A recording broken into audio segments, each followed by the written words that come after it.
Welcome to the BBC, Low Cost Broadcasting Company. Today we will be talking about the struggles African Americans face regarding their rights to vote. I'm your host, Claire Graham. And I'm your co-host, Olivia Gartner.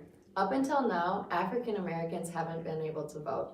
They would have to pass crazy literacy tests and poll taxes. Today we'll be focusing on one historical event during this movement. It was the Selma Teachers March.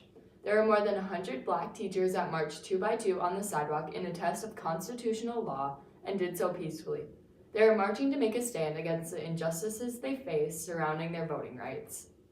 And now I'm going to take you guys onto the path that the teachers walked 55 miles on to get to the courthouse.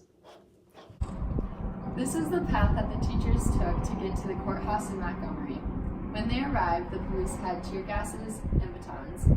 They were soon arrested and they were taken away. Martin Luther King Jr. led this movement and many others. He often gave speeches to influence African Americans. Groups that participated in the march was the Student Nonviolent Coordination Committee, or SCLC.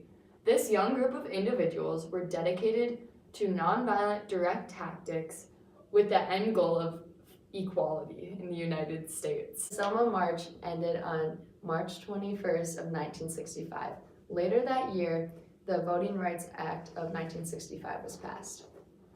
This was passed under the 15th Amendment, which granted African American men the right to vote, declaring that the rights of citizens of the United States to vote shall not be denied or abridged by the United States or by any state on account of race, color, or previous condition of servitude.